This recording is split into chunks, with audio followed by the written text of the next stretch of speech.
Halo warga nobar yang heran ada orang bobol situs judul malah ditangkap polisi. Kayak apa kabarnya bebuan pian beretaan? Kembali lagi bersama Mamang Tobi, sang pengangguran profesional yang kali ini akan membawakan film action terbaru 2025. Berbeda dari biasanya, kali ini kita akan melihat sebuah film yang bisa dibilang brutal, seru, dan kocak dari Mamang Liam Neeson. Nggak biasanya tuh. Penasaran aksi apa yang akan dilakukan oleh Liam Neeson di sini? So, tanpa berlama-lama lagi, siapkan mata, telinga, dan anu-anuan kalian semua. Mari kita nobar dan inilah The Naked Gun. Di awal film kita diperlihatkan dengan adegan perampokan dan penyanderaan di sebuah bank oleh sekelompok penjahit. Lalu muncul pria pirang bernama Gustafsson yang kita panggil dia Agus saja. Dengan santuinya si Agus langsung menuju ke ruangan brankas. Lalu dia membuka salah satu brankas menggunakan peledak, kemudian mengambil benda yang dia incar, yaitu sebuah perangkat semacam chipset bernama PLOT device. Alat apakah itu nanti kalian akan tahu. Tak lama kemudian tim kepolisian pun datang dan membentuk brigade untuk menangani situasi tersebut. Tapi ketika semua orang ketakutan dan tim kepolisian bertindak secara hati-hati, tiba-tiba seorang gadis kecil malah berlari santai ke dalam bank sambil membawa permen lollipop. Polisi sudah mengingatkan, tapi si bocil kematian itu tidak mendengarkan. Tanpa rasa takut sama sekali, dia malah menemui si perampok. Namun tak disangka-sangka,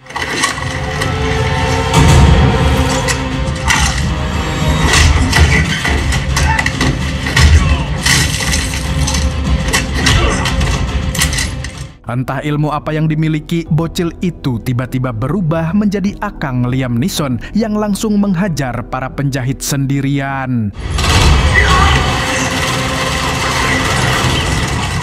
Dengan cara yang tak masuk logika, dia berhasil membantai habis geng perampok yang meresahkan tersebut. Setelah itu, dia mengenalkan dirinya sebagai Frank Drebin Jr., seorang letnan detektif dari Police Squad. Dia adalah polisi yang hidupnya hanya untuk bekerja dan menyelesaikan kasus setelah istrinya yang juga seorang polisi wanita meninggal dunia. Sedangkan di sisi lain, si Agus terlihat menyerahkan chipset tadi ke bosnya yang menaiki mobil listrik. Keesokan harinya, keberhasilan Frank dalam menghabisi perampok disambut meriah oleh rekan-rekannya di kantor polisi. Namun, kepala Police Squad yang bernama Davis malah mengomel dan menyuruh Frank beserta rekannya Ed pergi ke ruangannya. Beliau lalu menyampaikan bahwa para perampok yang dihajar Frank menuntutnya atas tindak kekerasan. Di sini, Frank justru dianggap menyalahi peraturan, padahal niatnya baik, yaitu demi menyelamatkan sandera dan melindungi uang masyarakat di bank. Nggak kayak di Konoha yang lembaganya malah memblokir rekening warga. Bukan itu saja, wali kota juga memarahi Davis atas tindakan semena-mena yang dilakukan oleh anak buahnya itu. Beliau bahkan mengancam akan membubarkan Police Squad. Dan supaya tidak dibubarkan, Frank diberi satu tugas yang akan menjadi penentu, yaitu memecahkan sebuah kasus kecelakaan yang baru saja terjadi di Malibu. It's a new day at Police Squad. Setelah dari ruangan atasannya, Frank dan Ed menghampiri deretan foto senior di Police Squad. Salah satunya adalah foto Frank Drebin yang tak lain adalah ayah dari Frank Drebin Jr. Di sini, Frank meminta agar ayahnya sesekali datang, entah dalam bentuk bunga matahari atau burung hantu, untuk memberi arahan bagi kehidupan Frank yang amburadul. Di sisi lain, ayahnya Ed ternyata juga mantan polisi di Police Squad. Begitupun dengan polisi-polisi lain. Ternyata nggak cuma dokter yang profesinya bisa turun-temurun, polisi juga ada dinastinya.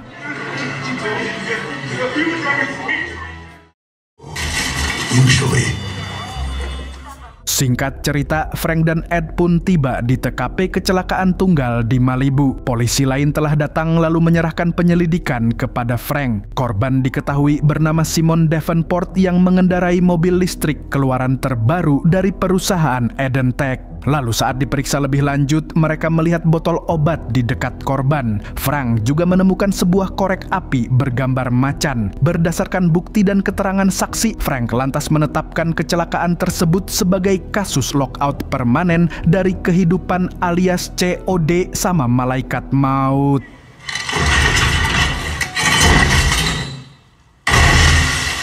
Kemudian saat Frank kembali ke kantor, seorang polwan bernama Yuyun melaporkan hasil penyelidikan terhadap para perampok bank, di mana ternyata para perampok mengaku tidak mengenal satu sama lain dan tidak mengetahui siapa bos mereka. Bahkan uang hasil perampokan juga boleh diambil, yang artinya bukan uang yang diincar oleh otak di balik perampokan bank tersebut. Lalu Frank juga mendapat kunjungan dari seorang wanita bahenol bernama Beth Davenport. Dia adalah kakak dari Simon Davenport, si korban kecelakaan tunggal tadi. Beth datang untuk membantah dugaan Simon COD dengan malaikat maut karena Beth tahu adiknya bukan tipe orang yang berpikiran dangkal. Selain itu, di malam sebelum kecelakaan, Simon juga sempat menghubungi Beth dan mengatakan bahwa dia sedang melakukan misi penting. Beth menjelaskan kalau adiknya bekerja sebagai programmer di perusahaan teknologi milik seorang miliuner bernama Richard Kane. Di sini, Beth meminta agar Frank melanjutkan penyelidikan terhadap kasus adiknya itu. Kalau tidak, maka dia akan bergerak sendirian. Mau tidak mau, Frank pun menyetujuinya.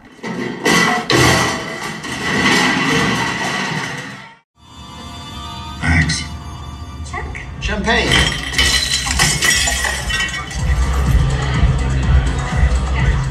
Sebelum pulang, Frank memenuhi undangan ke acara anniversary perusahaan Eden Tech yang tak lain adalah milik Richard Kane. Keduanya tampak sangat akrab. Lalu saat berbincang empat mata, Frank menanyakan soal hubungan perusahaannya Richard dengan Simon. Kemudian, Richard menjawab bahwa Simon merupakan seorang karyawan yang berdedikasi tinggi. Dia juga menyayangkan programmer cerdas itu memutuskan untuk lockout dari kehidupan lebih awal. Kemudian, Richard mengajak Frank untuk nyebat, tapi Frank menolak. Saat itulah dia melihat korek api bergambar macan yang rasanya familiar. I've seen it before.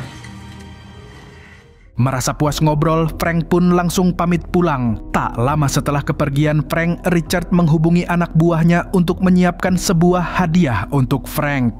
Keesokan harinya, hadiah itu diterima oleh Frank. Kalau kalian pikir hadiahnya berupa penyerangan, pembunuhan, atau yang jahat-jahat, kalian salah. Hadiahnya sungguhan hadiah, yaitu berupa mobil listrik yang canggih dan bisa nyetir sendiri, ngalah-ngalahin Tesla. I tell you, this place is falling apart. Impressive. Hey, guys!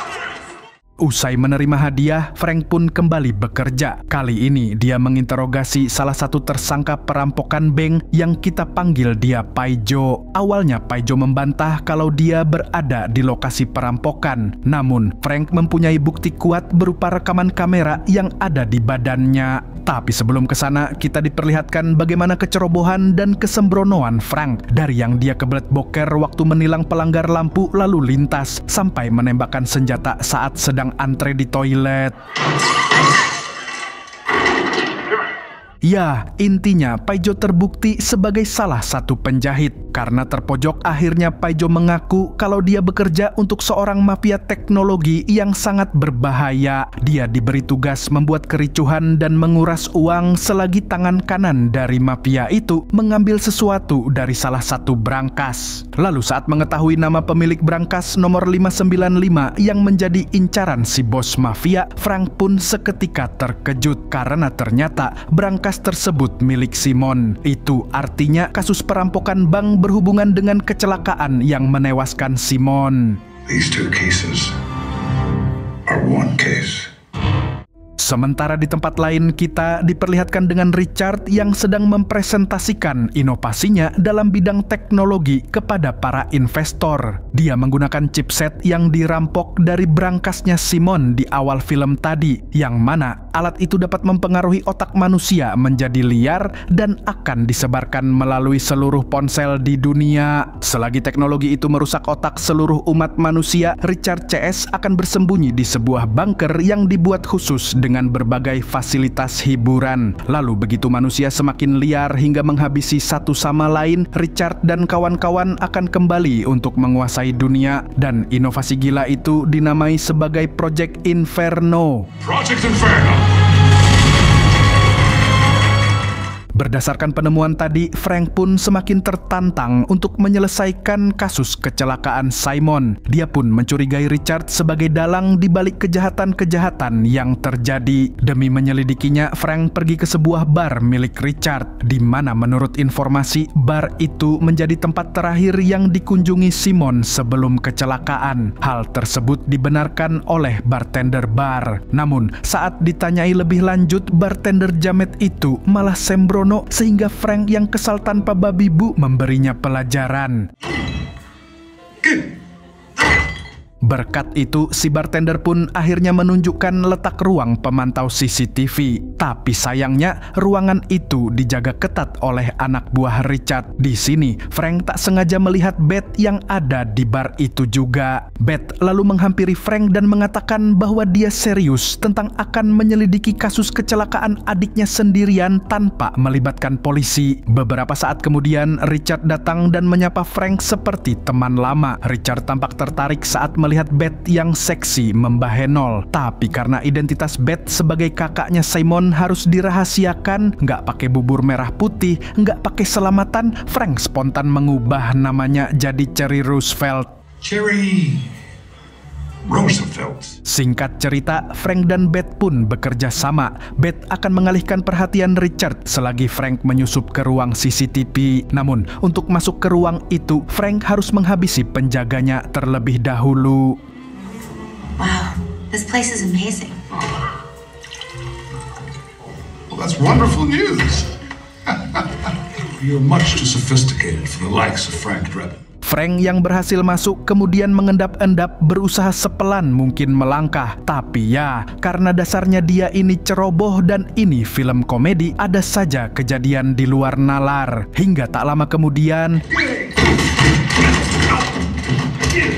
sementara di luar, penjaga yang tadi dihajar Frank mengadu ke Agus. Lantas Agus, si tangan kanan Richard, melaporkan kejanggalan di ruang CCTV kepada atasannya itu. Mengetahui Frank nyaris ketahuan, Beth lalu berusaha merayu Richard dengan lebih beringas dan agresif lagi.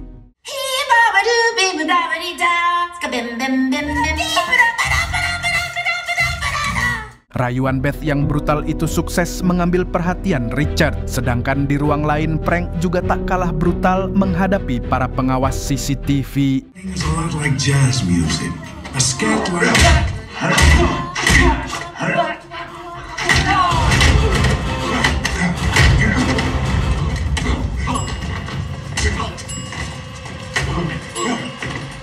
Setelah pengawas berhasil dilumpuhkan, Frank pun memeriksa rekaman CCTV yang menunjukkan posisi Simon terakhir di bar tersebut. Terlihat Simon berbincang dengan Richard. Lalu setelah Richard pergi, Simon diam-diam memberikan sebuah informasi penting kepada seorang jurnalis investigasi bernama Douglas yang sedari tadi menguping di belakangnya. Namun tak lama kemudian, CCTV menunjukkan tim keamanan mulai bersiap menggeruduk ruangan itu. Frank pun segera pergi melalui pintu darurat. Namun hal itu justru membuat alarm berbunyi sehingga Richard menyadari bahwa dirinya ditipu. Di tengah kekacauan, Beth berhasil kabur secara diam-diam. Sementara Richard melapor kepada kepala polisi kalau bawahannya telah membuat onar di bar miliknya. Mendengar laporan itu, Davis yang dibangunkan saat sedang enak-enak tidur langsung memanggil Frank untuk menghadapnya saat itu juga. Tak butuh waktu lama, Frank pun tiba di kamarnya. Iya, di kamarnya Davis dan suaminya.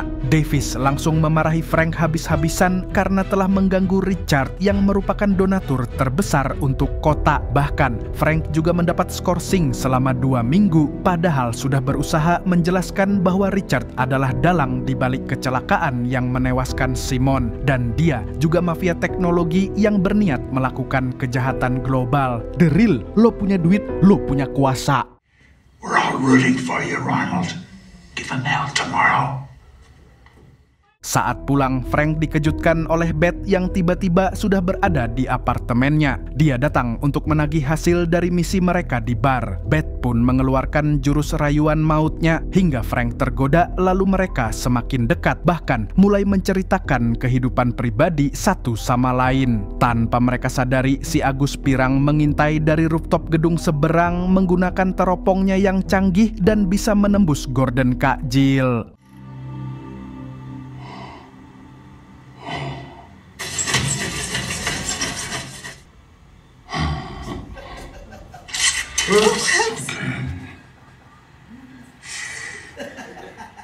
Setelah percukur-ukukan malam itu, Frank dan Beth kini menjadi sepasang kekasih. Mereka bahkan langsung tancap gas bulan madu ke kutub utara, menghabiskan masa skorsingnya Frank dengan liburan bersama.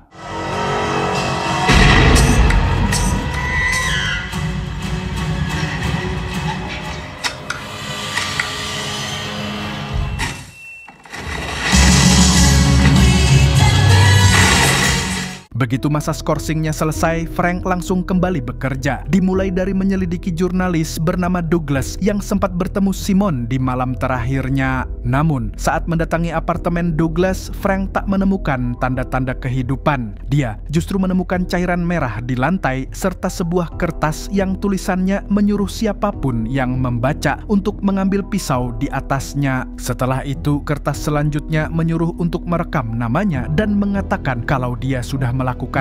Frank yang blow on pun dengan lugu menjalankan perintah-perintah itu. Lalu saat mengecek kamar, dia menemukan Douglas tergeletak kaku tak bernyawa. Dari situ, Frank akhirnya menyadari bahwa dia telah dijebak. Mau tak mau, Frank pun segera menyingkirkan bukti-bukti yang bisa membuatnya dijebloskan ke penjara. Akan tetapi, dia terlambat karena dua polisi tiba dan menyergapnya. It's not what it looks like.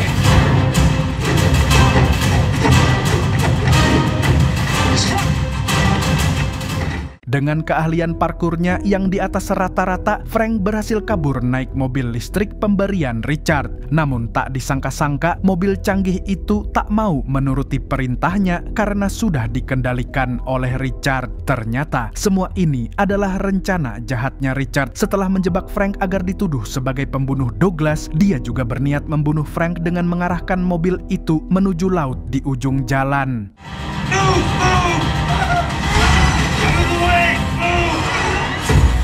Setelah berjuang menyelamatkan diri, akhirnya Frank bisa keluar dari mobil itu dengan sehat walafiat. You got it.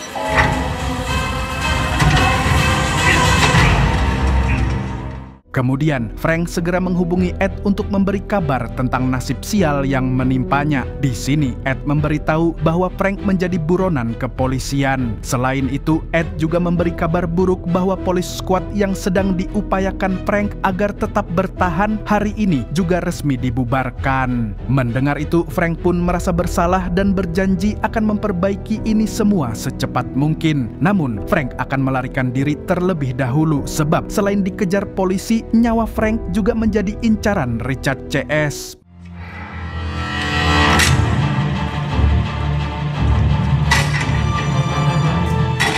Frank pun memutus semua komunikasi yang bisa membuat keberadaannya terdeteksi. Dia lalu menggunakan ponsel milik sopir taksi untuk berkomunikasi dengan tim. Frank sendiri bersembunyi di rumahnya Beth. Sambil mengobati luka di tangan Frank, Beth memberitahu sebuah rahasia besar yang sempat dikatakan mendiang adiknya, di mana Simon dipekerjakan untuk membuat sebuah perangkat yang bisa mengontrol mental orang-orang, yang mana emosi seseorang bisa dinaikkan atau diturunkan menggunakan teknologi tersebut. He was worried now that someone could use it to do the opposite. Calm people up. I need to do whatever it took to stop the device. Mendengar itu, Frank justru merasa sangat kecewa dengan Beth. Dia menganggap Beth hanya memanfaatkannya untuk menyelesaikan masalah yang diciptakan oleh adik Beth sendiri. Hubungan mereka pun kini di ujung tanduk. Tak berselang lama, Ed menghubungi Frank melalui telepon rumahnya Beth. Dia mengatakan soal dia dan tim yang telah berhasil mendapatkan target buronan mereka, yang tak lain adalah si Agus, sebab dia merupakan sosok kunci yang mengetahui rencana besar perusahaannya Richard. But we had to do it on our own way. You're not my normal driver. That's not my normal gas. This isn't normal well, folks. Kemudian Agus tersadar di sebuah ruang rawat di rumah sakit dalam keadaan diborgol. Lalu saat melihat TV, dia dikejutkan oleh berita tentang penangkapan Richard Kane. Lalu Frank pun muncul dan mulai menginterogasi Agus. Awalnya Agus tak mau buka suara, tapi Frank mencuci otaknya dan membuatnya sangat ketakutan. Probably have your mugshot go viral online. The sexy jailbird. There! Bullet in the head. I wouldn't do that. But you miss. You only get the part of the brain that regulates farts. Now you're a new meme, farting guy. Tell me, farting guy, you love it.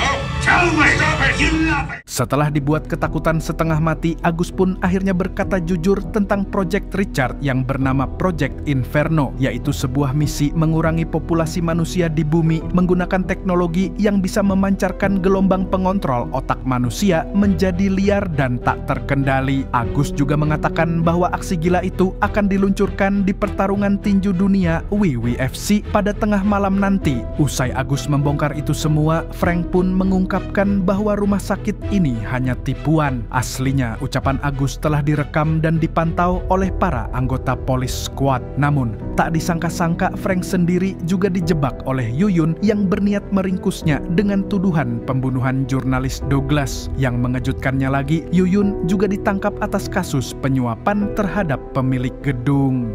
Ya, muter-muter doang. Officer Barnes, you are under arrest. Tanpa basa-basi, Frank CS pun segera menjalankan misi di WWFC. Ed menyamar sebagai penjual bir, sedangkan Frank menyusup ke bagian atap tempat dua bola yang akan menjadi pusat pemancar gelombang. Sedangkan di waktu yang bersamaan, Beth yang merubah penampilan rambutnya juga berhasil masuk ke ruang VVIP tempat Richard menonton tinju dengan penjagaan ketat. Namun, kedatangan Beth bukan untuk menggoda Richard, melainkan untuk melancarkan aksi balas dendam atas kematian adiknya. Akan tetapi saat Beth menarik pelatuk senjata apinya, tak terjadi apapun. Ternyata Richard telah selangkah lebih maju dengan mengambil semua peluru di senjata itu. Bukan itu saja, dia juga mengetahui bahwa di balik penampilan barunya Beth menyimpan banyak senjata api untuk menghabisi Richard. Hiding a gun in her garter belt, a shotgun in her beautiful brunette wig. Alhasil, Beth pun menjadi tawanannya Richard. Sementara Frank berhasil mencapai bola raksasa lalu berusaha mengambil chipset PLOT yang menjadi inti dari gelombang pengontrol otak manusia. Namun, lagi dan lagi Frank yang sembrono itu melakukan kecerobohan besar. Kali ini di hadapan ribuan penonton dan disiarkan secara langsung di televisi.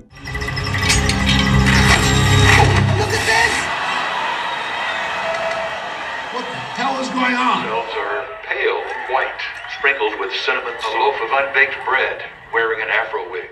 Untungnya, Frank berhasil mendapatkan perangkat plot tersebut walaupun harus menanggung malu. Kemudian, dia menghajar orang-orang yang menghalangi jalannya untuk pergi dari sana. Don't take another step, buddy. That's it. Begitu keluar, Frank menyadari ada waktu yang berjalan di chipset tersebut. Namun belum sempat menghancurkannya, Richard keburu menangkapnya. Bukan itu saja, ternyata Richard memegang pengontrol PLOT dan langsung menghidupkannya saat itu juga. Sontak gelombang menyebar dengan cepat dan mempengaruhi otak orang-orang yang mendengarnya, kemudian menjadi liar dan menghajar satu sama lain. Frank dan Richard CS bisa aman karena mereka memakai penutup telinga.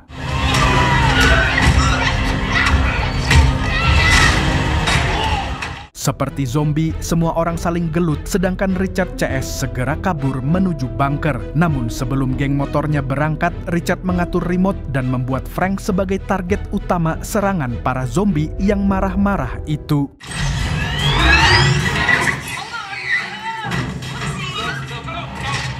Tapi Richard meremehkan Frank. Dengan ketangkasan dan keahlian gelutnya, Frank pun membantai orang-orang gila yang menyerangnya seorang diri.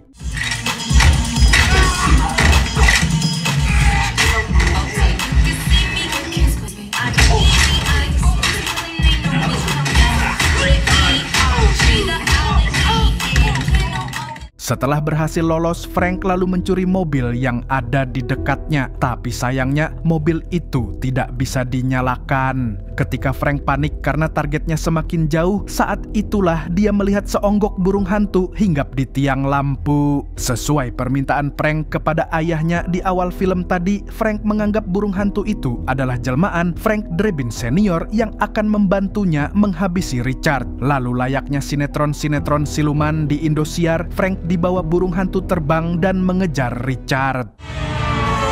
Just like old times. Okay, this guy on the right. Stand around. Oh, thanks. That's him. Take it.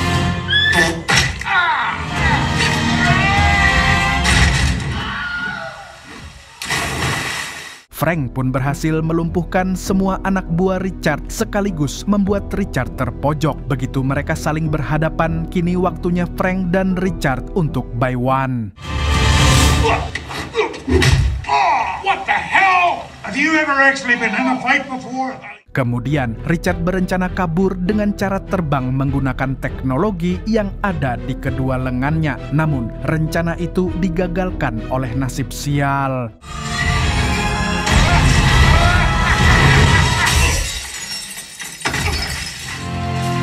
You're under arrest. Tak berselang lama, Beth datang untuk menuntaskan balas dendam. Akan tetapi, Frank menghentikannya dengan mengingatkan bahwa balas dendam hanya akan memberikan kepuasan sesaat. Jika Richard tewas, Simon, adiknya Beth, tidak akan kembali. Sedangkan Beth akan merasakan penyesalan yang mendalam seumur hidup. Intinya, balas dendam dengan membunuh Richard tidak ada untungnya. Mendengar itu, Beth pun seketika luluh.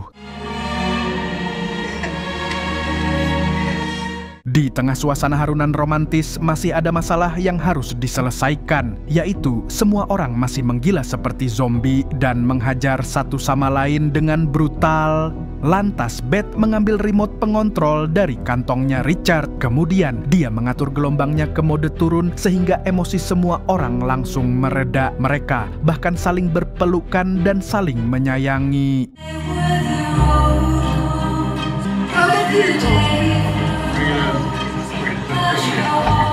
Sementara itu, Richard akhirnya diringkus oleh kepolisian dan dijebloskan ke penjara. Alhasil, rencananya untuk menguasai dunia gagal total. Dan film pun tamat dengan Frank dan Beth yang adu cungur. Dari film ini kita belajar bahwa dunia dan seisinya hanya milik Tuhan yang Maha Esa.